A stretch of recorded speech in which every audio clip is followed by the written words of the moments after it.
Hello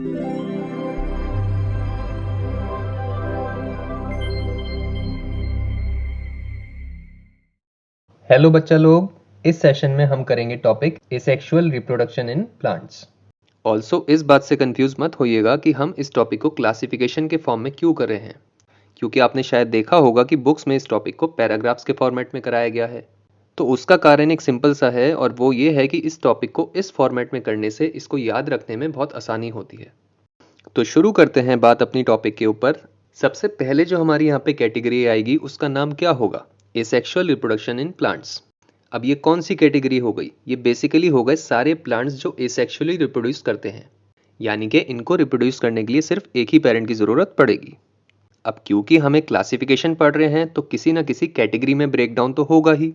तो सबसे पहला क्राइटेरिया जिसके बेसिस पे ब्रेकेज होता है कैटेगरीज में वो है on the basis of the fact whether the method of reproduction is automatic और मैनुअल, यानी कि रिप्रोडक्शन का प्रोसेस ऑटोमेटिकली हो रहा है या फिर उसको मैनुअली करा जा रहा है।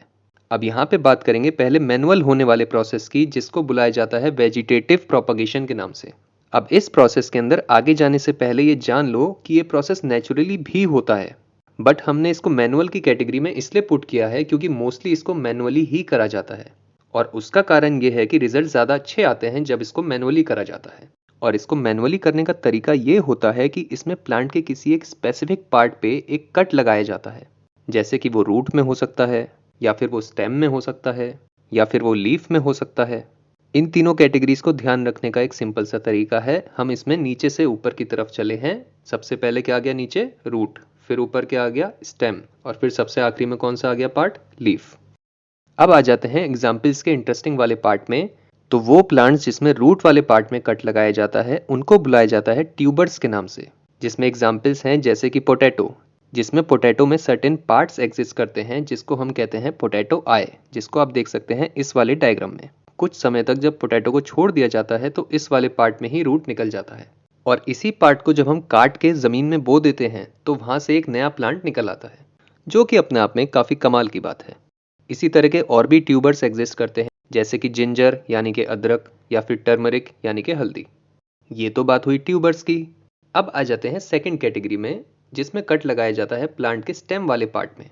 इस कैटेगरी ऑफ प्लांट्स का कोई नेम तो एग्जिस्ट नहीं करता है, बट एग्जाम्पल्स इसके ऐसे हैं जो शायद आपने सुने ही होंगे। रोज एक प्लांट है जिसकी कटिंग्स लगाई जाती हैं, या फिर मनी प्लांट, जो अगेन एक बहुत ही कॉमन प्लांट है जो बहुत ही आसानी से कटिंग के थ्रू हो जाता है। इसकी कटिंग्स पानी में भी अगर लगा दी जाएं तो भी ये प्लांट आसानी से फ्लरिश करता है। अब चलते हैं वेजिटेटिव प्रोपगेशन की तीसरी और आखिरी कैटेगरी पे, जिसमें रिप्रोडक्शन होता है by making a cut in the leaf part of the plant. तो पहली बात तो ये है कि इस कैटेगरी ऑफ प्लांट्स का भी अपना कोई प्रॉपर नेम नहीं है। तो यहाँ पे भी हम एग्जाम्पल की ही बात करेंगे, और एक ही एग्जाम्पल की बात करेंगे। तो वो एग्जाम्पल है ब्रायोफाइलम प्लांट, जिसमें जैसे कि आप देख सकते हैं लीफ की आउटर बाउंड्री पे अलग अलग जगह पे छोटे छोटे प्लांट्स पैदा हो जाते हैं। इनको पैदा करने का तरीका बहुत ही कॉमन सेंस वाला है। इसी पोर्शन को अगर हम कट करके ज़मीन में लगा दें प्रॉपर्ली, तो हर एक पोर्शन से एक नया प्लांट पैदा हो सकता है।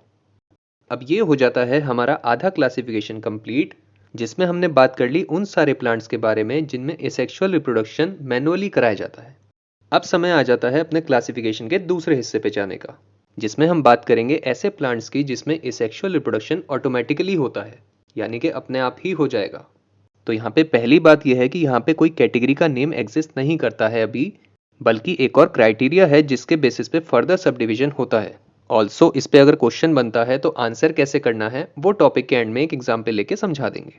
तो क्राइटेरिया की बात करते हैं। क्राइटेरिया है on the basis of the way by which reproduction takes place, यानी कि जिस तरीके से यहाँ पे ऑटोमेटिक रिप्रोडक्शन होगा उसके बेसिस पे यहाँ पे दो कैटेगरीज बनेंगी, जिसमें पहली कैटेगरी होती है जिसमें एक बर्ड की आउटग्रोथ होती है, और दूसरी कैटेगरी होती है जिसमें spores are present that allow reproduction.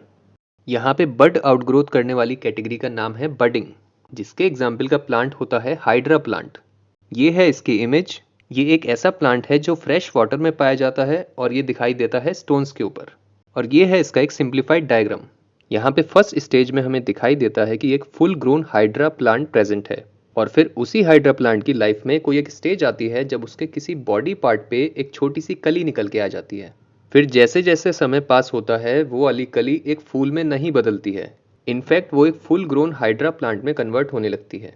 और जिस पॉइंट पे वो पूरी तरह से मैच्योर हो जाती है उस पॉइंट पे वो अपने पेरेंट प्लांट से अलग हो जाती है।